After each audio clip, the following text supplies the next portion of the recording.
Hello, everybody. Welcome to another episode of the Morale Booster with John Ughulu. And today I have with me an entrepreneur. Her name is AJ Austin. So AJ, thank you for joining me on the show. Thank you for having me, and thank you to our mutual friend, Denise Renee, for the recommendation. I'm so happy to be connected. Oh, my pleasure. Thank you so much.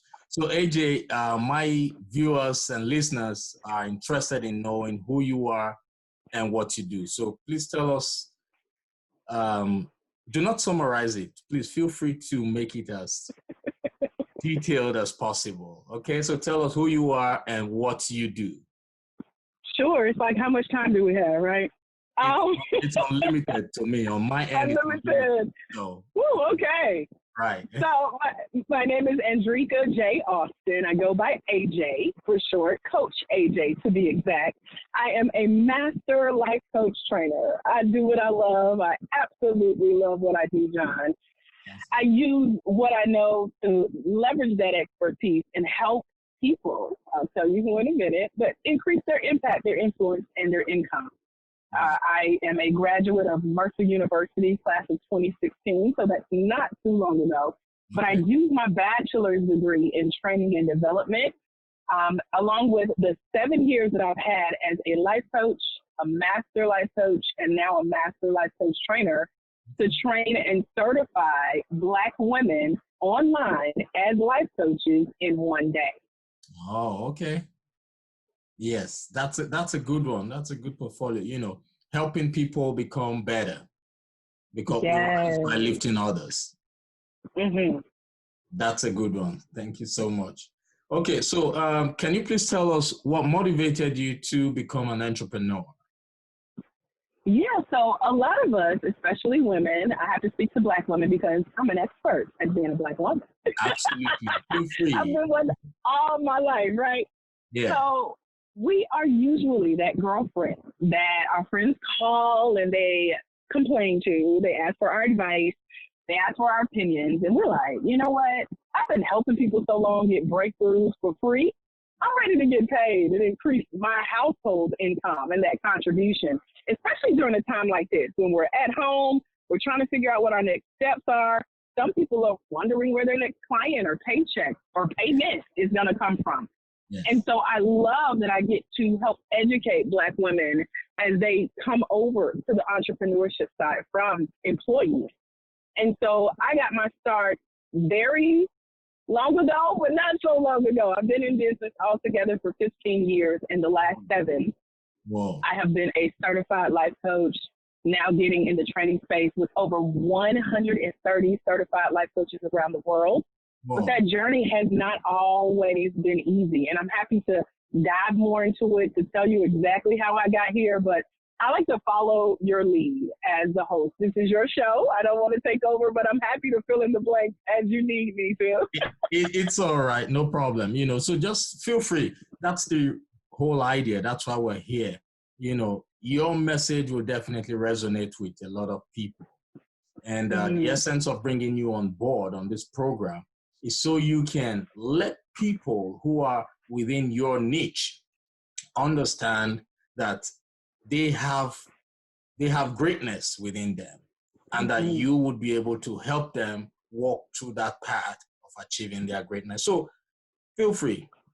I've just asked the question. Feel free to tell us what exactly we need to know. So how did you get here? How did your journey start? Was it easy? Oh, no, it was not easy. So I'm happy you gave me the floor. So I'm going to tell you the dirty details. You ready? Right. So it was April 14th, 2008. And just like modern day times, we were dealing with some economy crises and things like that. But in my particular day, I found myself at the courthouse in downtown Decatur, Georgia. I'm not sure what side of the world you're on, but I'm here in Atlanta. Yeah. And I went to the courthouse that day. I had scheduled off of my corporate job because I was participating in a trial, a divorce trial to be exact. My divorce trial to be exact. Okay. So it made a 5-year marriage final. And in my mind, I thought I'm going to go get this divorce, go back to work tomorrow. But I had a whole day planned, John. I had just started a business, what now is known as a coaching company. Okay. I was scheduled to be on television that day. I was going to go to the NBC studios here in Atlanta, and God had another plan for me.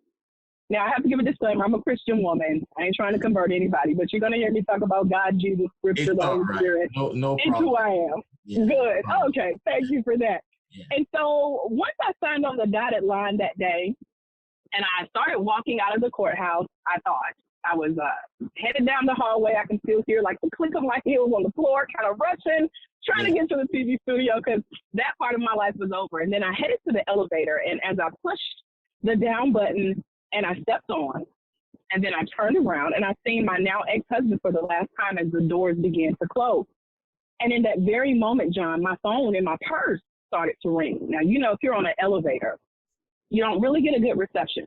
Yeah. But I took a chance, and I'm glad I did, because it was my cousin on the other end calling to say that my mom had just passed away. Oh, so sorry about that. Thank you. And so to think one part of my life was ending, another part of my life was just beginning, because I thought, again, I was headed to the TV studios, but I was really headed in another direction. And so, like I said, I had that conversation. I finally descended to the lobby area of the courthouse, headed out the door. And once I could get outside and kind of like woosah from everything that was happening in that moment, I remember looking up at the sky and saying, God, what would you have me to do? This is a lot. Yeah. And so at that time, I remember I was homeless. Oh. I had a full-time job, but I was also living in a transitional housing facility for the working poor. Oh. And so I had gone from living in my car, living in a women's shelter, now living in something that was a converted prison here in Atlanta that had been converted into housing for poor people. Oh. But in that moment, I did not know that this would lead to my next step. And so the I can journey pause right there. hasn't been easy though.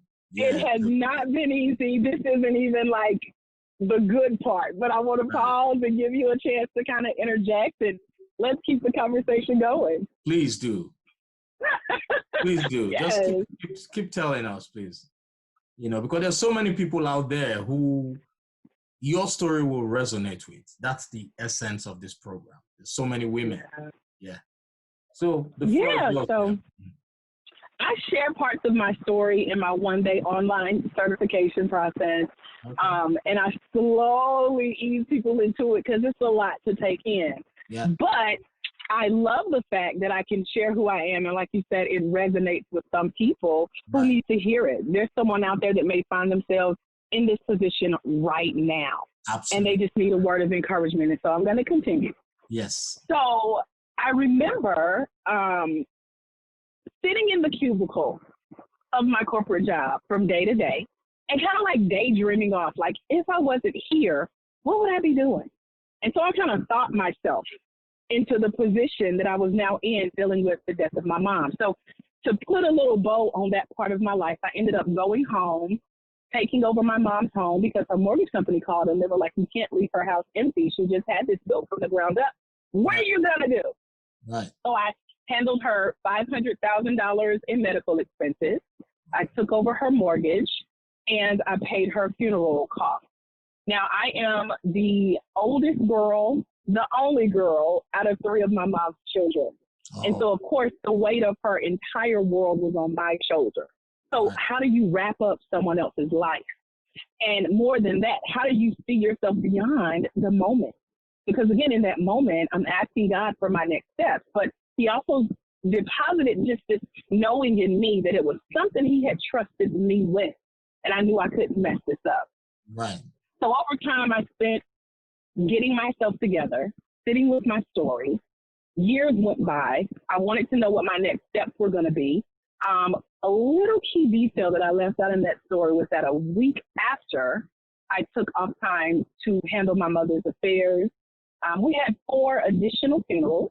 Okay. And my job called and said, Miss Austin, we would love to have you back. However, the company has downsized due to the economy, so there's no job for you to come back to. Oh. So here I am dealing with what my assistant calls the triple trauma, the death, the divorce, and now a downside of my job. I throw another G in there. That's how I remember all of this. I, at the time, had dropped out of college. So that's why I started off with, I'm Mercer University class of 2015, because after 15 years, I finally finished school, and that was my mom's dying wish. Oh. And she was 47 years old. She was a 13-year entrepreneur. She was a homeowner. And to know that her life and her legacy led me to now being a homeowner, even though I couldn't afford it at the time, but God worked it out. He gave me 10 years mortgage free. That's for a whole nother interview, John. I don't want to take up all your time. No, bring it up because, one thing I've come to realize is that, especially for those of us who have experienced losing loved ones, you shouldn't delay what you know you can tell to save one's life. Amen. Yes, so bring it out, because we're going through a pandemic right now. We're going through a complete paradigm shift. People are sick. People have lost their jobs. People are confused. So this is the best time for us to really share such stories. And you have a very wonderful story. Trust me. That's why I say your story will definitely resonate. So please bring it on, please. Thank you. Okay, so with your permission, let's dive in. Yeah. So I'm so happy I can smile about it now, because during that time I was panicking. Like I said, my job had downsized, the divorce, the death, and I remember telling the mortgage company, y'all, I can't afford a brand new home. Now, this home was my mom's dying wish, but it was also her legacy that she lived. Her job was an errand service. She was like the 1993 version of Uber. Okay. So what we're doing today with Lyft and Uber, she would be completely blown away. And she would be like, that's my idea. You're right. Can you see me? My screen is freezing just a little, so let me know if you still see me and hear me. I see you. I hear you. Okay, now it's okay, good. It's no longer frozen. Yeah. So, her goal in life as an entrepreneur was to use the money that she made with her 1993 version of Uber to have a house built from the ground up. Right. And so because we started in low income, poverty, food stamps, Medicaid, just the ghetto, if you will. I don't even know if the side of Atlanta I grew up on could have a ghetto because we were so country and small town. Okay. But we were there in the government housing project. And she just had this vision and dream that allowed her to see herself and her family beyond where she was. And she accomplished that dream. She got to live in her home for 8 years before she passed away. And she got to serve in her love, calling, and purpose as that entrepreneur for about 15 years before she passed. Oh. And so in that moment, I just took on the pressure of continuing her legacy. I just instantly assumed. And I had some friends that tell me, you can't let your mom's legacy die. You got to take over the house. You got to move in. You got to handle her affairs. You got to do what's right. You're the only girl. You're the oldest. So this was a lot of pressure, having come out of a divorce and all that good stuff. So I decided to put my life just on a little back burner, if you will. You know how we do when life gets in the way. You know, nothing takes us off focus of what we really want to do. And so what I wanted to do was to allow the dust to settle from my mom's life. Okay. And that, again, it took 10 years, and I didn't know it would take that long. But from having the conversation with her mortgage company, them telling me that they had this thing called a moratorium, and me saying, God, I want to know what it would be like to not have to struggle to pay this mortgage. What would it be like for me not to stress for at least a year, God? Just give me a year. And that's when he gave me 10 years.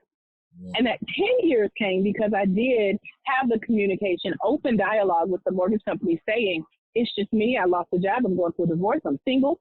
I don't know what you guys want me to do other than be here. I can be here. I can take care of the home. However, I need your help. And because they told me they had the help available, they're like, Ms. Austin, just trust us.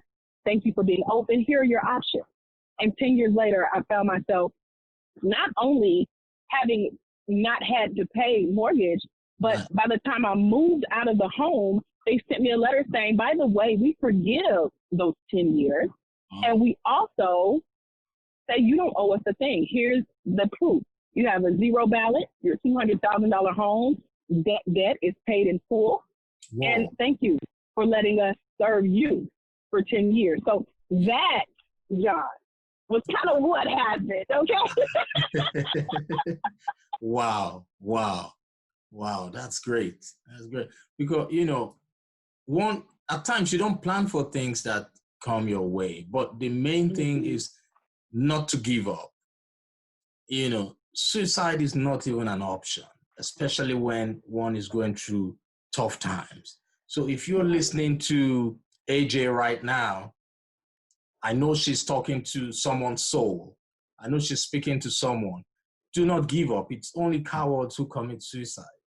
It shouldn't be an option. You need people around you who can always bring out that positive vibes in you. AJ is a typical example of someone who has been through life, who has had her own fair share of life, what life can give. A lot of people, when they find themselves in terrible situations, they feel that's the end of the world. It is not the end of the world, unless you say it's the end of the world. But trust me, Amen. When you have positive people around you like AJ, it can never be the end of the world. Am I right? Yeah. Amen. That's it. So how did you choose coaching? What motivated you to go into coaching? Yeah, so when you're going through life situations, it's not always easy to be so positive and upbeat. Like I said, I can smile and laugh and joke around about it now, but being in that moment, just like there may be someone watching who's in that moment, and they're like, yeah, good for you, AJ, you made it out. No, it took as long as it took for me to get here. And so the 10 years was time for me to sit still, sit with my story, pray, meditate, exercise, write in my journal, hear from God, get out, network. But overall, it also brought me back to the moments that I sat in the cubicle saying, if I could have been anywhere else in the world, what would I be doing? Yeah. Well, this was my moment. And so I began to network. I got out in my community. I collected business cards. I reached out to business women saying, hey, I'm AJ. I am not new to the community. However, I'm new to entrepreneurship. I started networking with members of the Chamber of Commerce and just seeing what was in my community. Because again, entrepreneurship is in my blood. My mom was an entrepreneur, my dad, and both my grandfathers. Right. So I couldn't run from it even if I wanted to. And this was my proverbial pink permission slip to get out and do this if I was going to do it. I mean, I had the time, I still had the minor bills, but the major ones, as you can see, God provided and was taken care of. Yeah. And so I decided in this moment I was going to take control of my destiny. I was now in a position where there was no one else making these decisions for me. No more layoffs, no more divorces, no more anything was stopping me. I had no more limitations. Yeah. I only had time on my hand. And so I remember I ran into a business coach, which, by the way, we all need coaches. Yes. And she said, hey, Jay, you got to put this story in a book. And I was like, girl, don't nobody want to hear about divorce, homelessness, job downside. She said, I didn't ask you. I told you. You have to put this story in a book. And I did. I did that. Plus, I offered some business advice in this book that I had. Reached out to the women that I was networking with saying, what's your biggest struggle in business? Because I want to tell my story, but I also want to tell how it's leading me on this new entrepreneurship journey. Because as I mentioned, I've been in business for 15 years, so since 2005. And I had learned some things along the way. Yep. It just so happens that day that I was scheduled for NBC, I was branching out to start what is now looked at as coaching. Right. So I had some wisdom in between that, and I wanted to add that to my story. And about 1,500 women responded. So that's how much I networked, y'all. They reached out. Whoa. They told me their struggles, because most of us don't have that person to call and talk business about that cares enough to sit, listen, care about the results that we get because they've been there. Right. We don't have that circle of support. So the fact that this stranger, it's easy to talk to a stranger, right? Tell all your business to. Right. Was asking, hey, what's your biggest struggle? I may have some suggestions. These women were just emailing me back and telling me. And I ended up combining all the struggles. There was a list of about 20 universal things that I called mistakes that women were making. And I wrote a book. I had narrowed the 20 struggles down to about 8, and I really focused in on those 8. And I wrote a book called Secrets of a Socialprenista. I know that's long, but that was my business name at the time. The book is still available. Right. And it featured the top 8 mistakes that women small business owners make that leave them broke, stuck, and struggling in their business. And I give them inspiration for the journey in that book. And so they could kind of document their own process. What is leaving you stuck? What's causing you to procrastinate? Why are you really not walking in what you have been called to walk in? And so this was now my new platform to get in front of women, to be invited to speak as a result of my networking. And then coaching, I want to say, just kind of fell in my lap on that journey, because I don't remember how I found out about coaching. I'm happy to tell that story, how I finally said yes, but how coaching came into my life is still a mystery to me. I just know it came at the right time, and I followed that path. And like I said, I'm happy to talk more about that, because now, even talking with you through this, I see how it all is making sense, right? Yes, that's the whole idea, that's the whole idea. Yes. Okay, like my listeners will be interested in that part of the story. Like you didn't have a clue about how to get into coaching, how to monetize it, how to help people through coaching. Probably you felt, okay, coaching was a kind of therapy thing. And, you have to be a therapist to become a coach. So tell us your story. How did it eventually happen, and how did you pull that through? So remember I mentioned dropping out of school. Right. Before I dropped out, I was a psychology major. I actually started in biology, but then I realized I'm so social. I cannot be stuck in a lab mixing chemicals all day. And I failed chemistry twice. So I kind of had to find something else. Right. And out of the options, it was psychology. So I was an honors student at Clark Atlanta University, a psychology major. And I started to really take it serious, because I said, God, I've been through so much in my life, even as a teen, growing up from the other side of the track, being from a single parent home, and really having the odds stacked against me as to not being on drugs, not getting pregnant, or having an abortion, or dropping out of high school altogether. It was so much that I faced.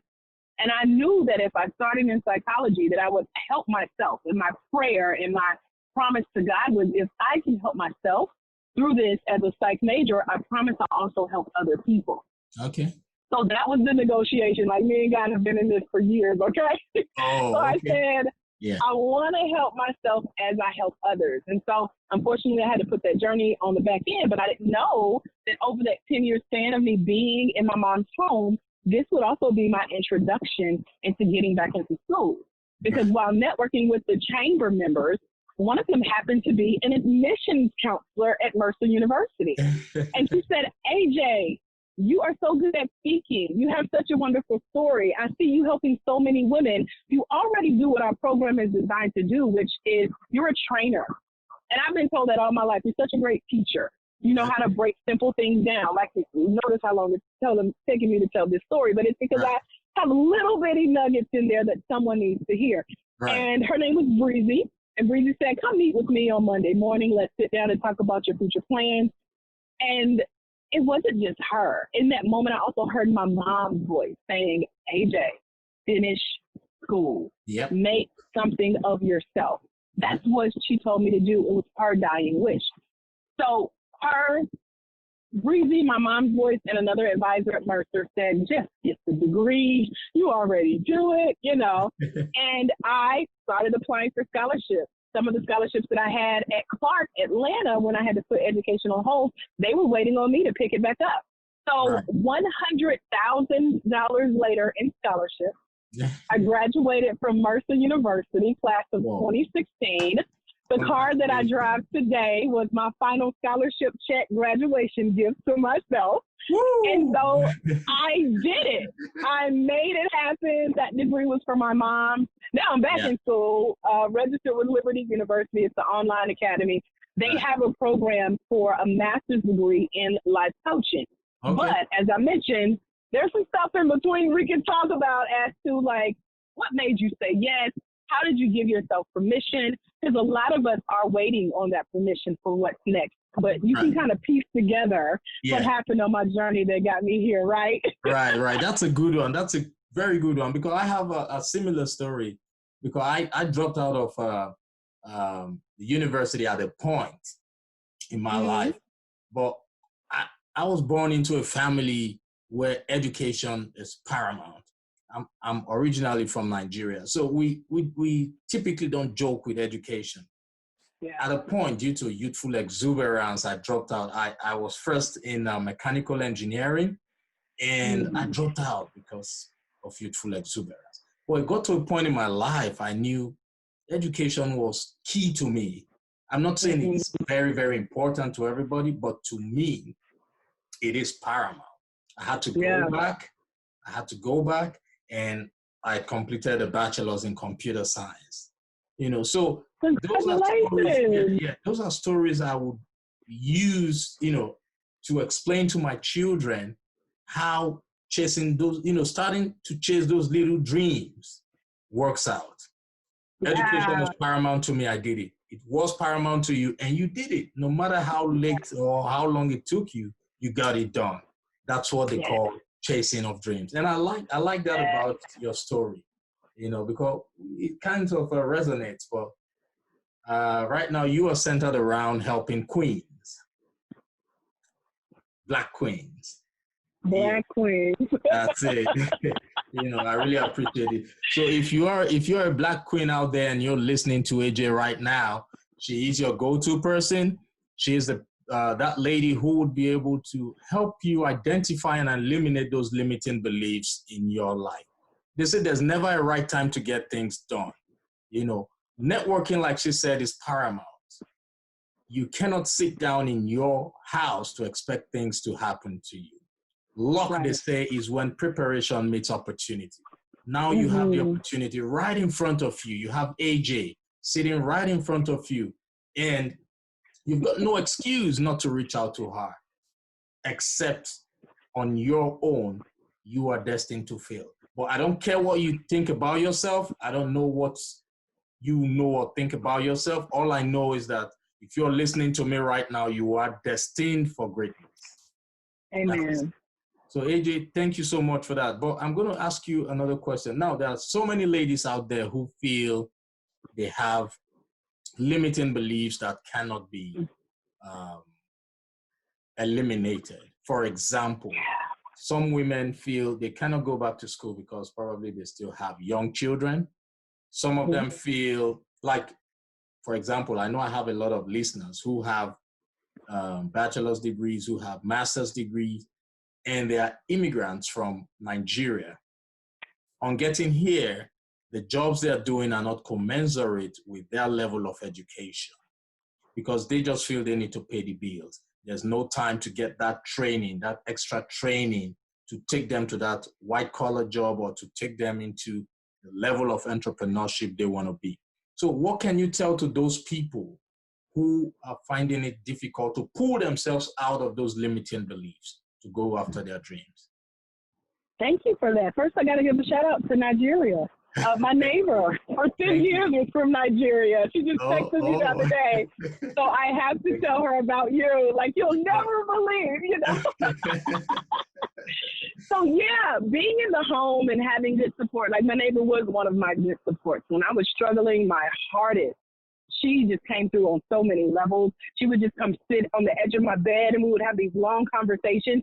And she didn't get it because she wasn't an entrepreneur, but she knew that I needed support. She was happy for me when I got my first copy of the book that I wrote. She said, how can I order a copy?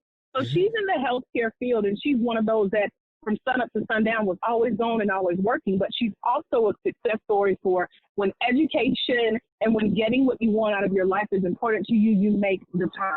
Right. So she would tell me stories of how she finally got her master's and got the education she needed as a nurse because she would take time to study. And she also had a husband, future husband, that was back home that she eventually got to bring to the new home that she had here in the States. And he, too, had his education because of hard work. And so over time, what I've learned, John, is when something is important to us, like getting a degree, like getting ourselves out of a funk, like moving forward despite what we see, we have to make that decision to move forward. Whether we take our laptops to work and work in the break room on our lunch hour, I did that. Whether we sneak a 15-minute break while other people are taking a smoke break at work on our laptop to look up networking events, I did that sitting in my cubicle. Whether we have to pick up the phone on the way to work if it's a 30-minute commute and make a networking call. Hey, this is AJ. I'm headed in to the office because it wasn't my office, but just wanted to call and leave you a message asking, what are you doing this weekend? Want to meet for coffee? Setting up plans for the weekend that was going to eventually lead to here. And one of those calls that I made, you can also do that on your way back from work. Because if you're here in Atlanta, you're stuck in traffic anyway. Yes. So you might as well pick up the phone and network, right? Right. And so one of my networking calls was with a girlfriend one day. And I said, what are you doing today? And she knew I was on my way to work. And she said, well, I'm going to get certified as a life coach. And I was like, I want to be a life coach. I didn't know what it was all the way. Excuse me, John. I get excited. Let me get a sip of water. Okay. So she and I talk often about business. I'm trying to turn my fan on. I'm being a little country, y'all. Forgive me. So we talked a lot about business and growing business and what life would look like beyond 9 to 5. And she had found the time to go get trained and certified. So she found a program that was here in Atlanta. That's why I say I don't know how life coaching came into my life, because I knew about it before she and I spoke, but I knew about a training that was happening across the country in California. Right. Now, I'm a country girl. I've only flown one time in my entire life, and that's because someone paid for the ticket. And I live in Atlanta, the home of the biggest airport in the world. And I've only been on one Delta plane. And they get in with my wings. So do you have a phobia for flying, or you just too busy? Not really. No, I'm not too busy. I don't really have a phobia. I'm a little afraid of heights, but I did it once. I can do it again.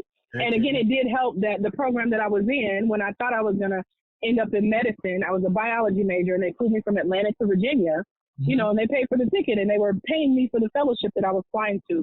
So again, when we want something, we make it happen. You know, the fear goes out the window when you really want to get somewhere and you don't want to drive 12 hours. It's like hop on a plane for 2 hours and get there, right? Yeah. So yeah, no phobia, not too busy. I'm actually looking forward to traveling again when the world opens back up.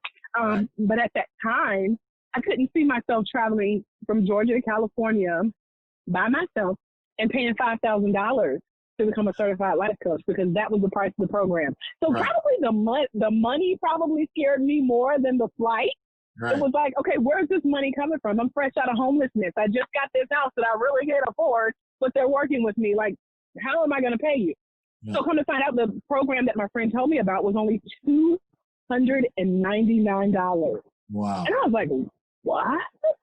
And it was in 2 days. And I said, okay.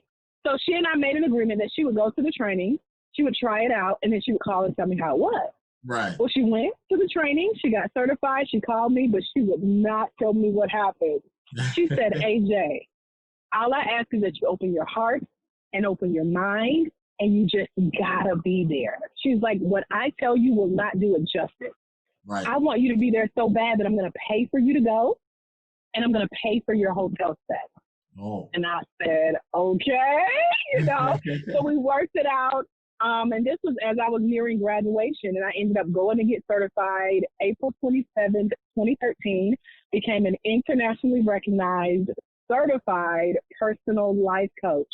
Wow. And that's when I knew that it didn't matter that I didn't finish my degree in psychology, because coaching, which is not counseling, it's not psychology, but it marries the worlds together to help people move forward in their journey. Right. And so a lot of people don't know what coaching is. It looks a little different because they haven't been educated. And I know that's one of the callings that I have in the life coaching space, which is to educate, empower, and engage with future entrepreneurs who, like me, didn't really know much, didn't really know what we were going to do as a coach, but I've listened to CDs and tapes and attended workshops and seminars and events. I mean, I'm a networker at heart. So much so that there's no event in Atlanta that takes place. Every event I go to, I'm guaranteed to know at least one person, or they'll know me. Oh, and that's confident. That's how much I was in these Atlanta streets networking, okay? Right. And so between having knowledge from my class, having the training manual that came with the certification class, having books and CDs from my own trainer, DVDs where he was helping me to reprogram my mind, because we had an activity called limiting beliefs, and it was how to take away those blocks. You were blocking the limiting beliefs. So he helped me to see the future. And he said, AJ, on a scale of 1 to 10, what do you give yourself as a coach? Like, where do you see your future? And I said a 10. I just had that confidence right Yeah. out the gate because I knew I wanted to help people and I was ready. I just needed that permission. And that's where a lot of us are stuck, thinking we need someone else's permission, but it's really up to us to give ourselves permission to move forward anyway. That's true. That's true. I like that. And, I so much share the same belief, helping people identify and eliminate their limiting beliefs, Yes. putting a smile on people's faces, making sure they understand their full potentials, making them understand that whatever they can think of can be achieved. I like that. That's a good job you're doing. And keep Thank doing what you're you. doing because we need more people like you in the world, especially in times like this. Yeah. People are going through stress right now. So much stress, but a lot of people are good at smiling, even if they're going through problems. This is the best time. Yes, this is the best time. So I've got another question. Where do you see your business in the next 5 years? Ooh, that was such a good question that I've been asked since the beginning. That's like my coach saying, AJ, where do you see yourself on a scale of 1 to 10? I said a 10. He said, and he blessed me in that moment. He said, you are going to do great things in this industry. I had no idea what he meant, but he's a minister as well. And it's funny because here I was, this country black girl, young, Right. with a dream to help people. He is 65 years old and a white man, a millionaire here in Atlanta, telling me that he sees my future. And so it wasn't that I needed him to believe in me because I believed in myself. I told him I was a 10, but I needed someone to believe with me. I didn't know I needed that.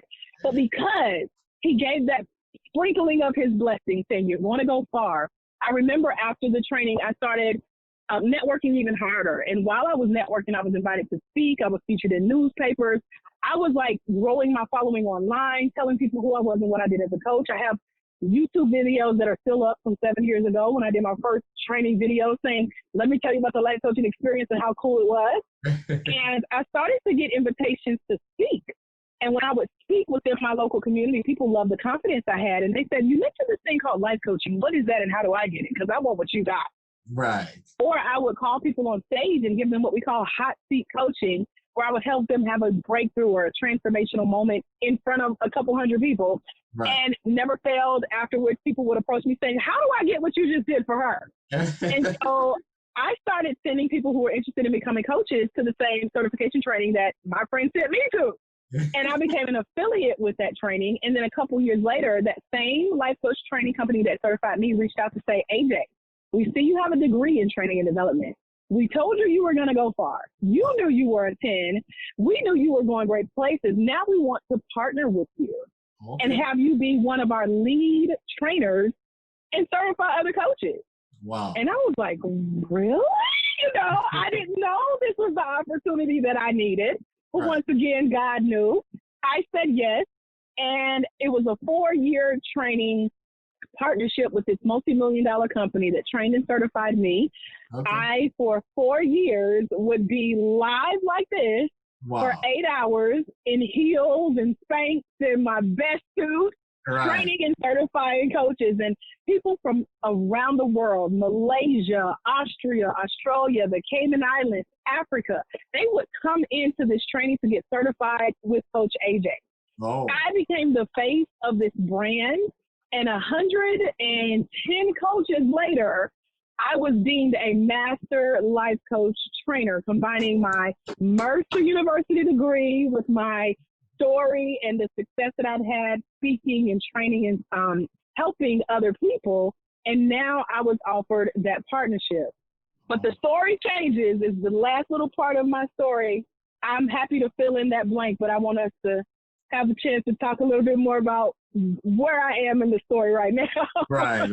You have done so well for yourself because, there is no, I see you smiling because there is no better feeling knowing that you are contributing to the growth and development of people around you. Yes. There is no better feeling, knowing that you're putting smiles on as many faces as possible. You have done well. You have been doing well, and I know you will continuously help people grow in life. I appreciate that about you. So you have a training academy, right? I do. And how do you go about recruiting people? You only work with women, right? Mm-hmm. Okay, Black women. Black women. So Black queens. Wakanda forever. Yes, Black queens. Take note. Do you Yes, have a yes, yes. telephone number you would want to put out right now on the show so that people can call you to join your academy? Sure. So the number is actually a website. You can get the number when you get to the website. It's thelifecoachquiz.com. That's www.thelifecoachquiz.com. Over there, not only can you get my number, but you can give me yours. Right. So if you have questions about what your journey may look like as a life coach, it's a 60-second quiz where you tell me out of everything you've heard John and I talk about today, if anything resonated with you or speaks to a little portion of your heart saying, I may can see myself doing a little bit what AJ did. Maybe I don't have 15 years, 7 years, or time to become a master at it yet, but I want to get familiar with what coaching is. Yeah. I want to welcome you into behind the scenes of my community at thelifecoachquiz.com. And that's how we can stay connected beyond today, because as I wrap up my story, I'm going to tell you what happens when you join this coaching community. By the way, it's free, not the training, but to be connected with me. That's awesome. That's good to know. And for the Black queens who are listening to this program right now, I just want to draw your attention to something that AJ mentioned several times. A lot of people underestimate the power of networking. So take note, networking is key. You cannot expect to be hanging out with people who are not on the same line as you are. If you want to become an entrepreneur and you're hanging always with people who are not entrepreneurs, you will not have that drive. You will not have the zeal. You will not have the inspiration. So attend networking events. If you want to become an entrepreneur, attend a lot of networking, entrepreneurship networking events. Whatever you want to do, there is a networking group out there for you. As a Black queen, whatever you want to be as a Black queen, a lot of networking groups out there. You heard what she just said about she attends almost every networking event that comes on. That's what you should be doing. That is key. And even online. Yes, a lot of people don't understand it. So please take this as a reminder. But to some people, what we're saying now is what they already know. But my job and AJ's job on a daily basis is to constantly remind you. So like I said before, I don't care what you think about yourself or how you see yourself, but all I know is that you are destined for greatness. So do the right thing and you will be able to achieve your dreams. Yeah. Yes, AJ, you have done so well today. And I really do appreciate you for taking time out of your busy schedule to join the program. And I hope when next I invite you, you would honor my invitation. Thank you so much for having me. I love the fact that we're able to connect all over the world with little technology like a phone or like a laptop. And that's where I meet people the most. I said, if it wasn't for modern day technology, no one would know who I am. So I want to piggyback off of what you said with networking, because there are virtual opportunities, which brought me here with you, because I met a few current colleague and friend, online. Right. And she introduced me to you, and now we're a part of each other's world virtually, and I love it. And so there are opportunities. That's why my training is one day online, so that more people can have access to it. It's one day, and you just get certified and go and do what you need to do. And 130 coaches now have trained with me. And it's all because I was able to take what I knew, bring my training online. The partnership at the end of last year with my previous training company dissolved away, but I brought what I knew and my skills by special request from friends, fans, and followers who knew me virtually from networking. They're like, AJ, you still certifying coaches? Can you certify us? And so I took the time to give what I call the coaching essentials, everything out of my brain, my stories, my trainings, my experience. Right. And now I help coaches connect. I help you coach. I help you charge for it. But it all came because of virtual technology like this that allows us to network and meet people where they are from the comfort of their home. That's awesome, and the earlier we start to accept virtual meetings, virtual networking, virtual everything, the better it will be. Don't wait. Even with the, schools, the earlier we start accepting the fact that children will be going to school virtually, the better it will be for everybody. The narrative has changed. It has come to stay. Yes. A lot of companies would realize that it costs them less to do things virtually. So don't wait. Yes. Do not wait. Do not say you're waiting for things to get back to normal before you start chasing your dreams. No. Start chasing your dreams right now because things have changed. All right? That's a great quote. I'm going to quote you on that. Stop waiting for things to change before you change your dream. And I got to put your name there. That is a quote, Don. I love it. Thank you. I have an ending quote to add to that, if that's okay. I'm happy to share it with absolutely. your viewers as well. Yeah. So on my Facebook Live, once you go to the lifecoachquiz.com, you're a part of my world. You'll get a chance to connect with me virtually. I live online. I love online. And I'm with you. Like, anything you want to do is possible thanks to virtual. So after all of my talks and speeches and Facebook Lives and YouTube videos, I always say, when you impact one life, you impact generations. There's someone somewhere who is waiting on you, whoever's watching this. They're waiting on you to walk in your destiny so they can walk into theirs, because it's when you let your light shine, you give others permission to do the same. I'm Master Life Coach Trainer AJ Austin. It's been a privilege to be here with you to have a discussion that gave me some light bulb and aha moments, John. So thank you so much for sharing your platform, and I look forward to connecting with those who are interested over at the lifecoachquiz.com. My pleasure. It was nice speaking with you, AJ, and I look forward. And one last thing. How many books have you published? 16! 16. Oh, okay. Do you want to share the latest one with us? I will share it when they join our community at the lifecoachquiz.com, because it is all sponsored by my company, the International Center for Life Coach Training, and it's all about how to become a skilled, trained, qualified, certified life coach. So go take the quiz at the lifecoachquiz.com if you want to know more about my book. I'm happy to share it there. That's the teaser. Awesome. Thank you very much. I appreciate you for joining me on the program, and I look forward to having you on so many other episodes in the future. Thank you for the invitation. All right. Have a wonderful rest of your day.